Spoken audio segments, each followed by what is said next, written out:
ओम नमो शिवाय, सच्चे दरबार की जय। जय माता की। मेरा नाम युधिष्ठिर है और हम भगवान विष्णु के 24 अवतारों की कथाओं को कर रहे हैं। भगवान विष्णु के 24 अवतारों में हमने कमठ अवतार संपूर्ण करके उसके बाद भगवान विष्णु के नरसिंह अवतार को पढ़ रहे हैं, उनकी कथा का श्रवण कर रहे हैं।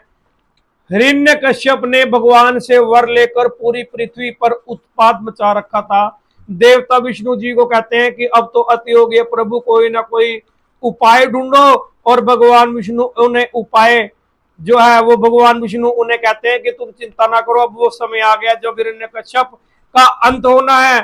देवता देखते हैं कि भगवान विष्णु क्या करेंगे। तब हिरण्यकश्यप की पत्नी के गर्भ में एक पुत्र पल रहा होता है। तब हिरण्यकश्यप के घर में एक पुत्र का जन्म होता है जिसका नाम प्रहलाद होता है। लेकिन प्रहलाद पिता और दादा के जैसा नहीं था, वो राक्षस का पुत्र। राक्षस हिरण्यकश्यप के पुत्र के आत्मा में शुरू से ही भगवत भक्ति थी और वो भगवत पुत्र प्रहलाद जो था वो जब उसने बोलना शुरू किया वो नारायण का परम भक्त था।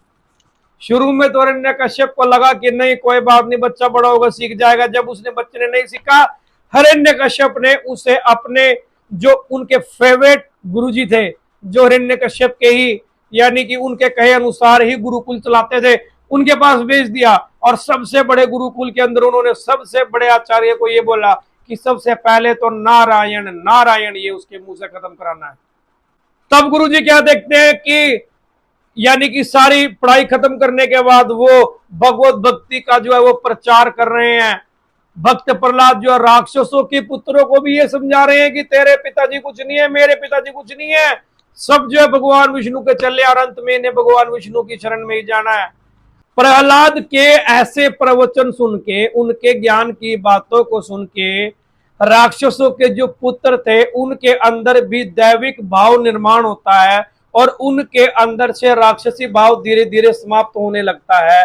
जिसको राक्षसों के जो गुरु है, जो आचार्य है, जो वो गुरुकुल चला रहे हैं, वो जाके प्रहलाद के पिताजी यानी कि हिरण्यकश्यप को डरते डरते ये बात बताते हैं कि आपके बेटे ने जो है वो गुरुकुल के अंदर भी जो है वो भाव भक्ति धर्म और ईश्वरायणता का उपदेश देना शुरू कर दिया है। प्रभु आपकी तो सत्ता गई, अब आप देखना क्या होता है।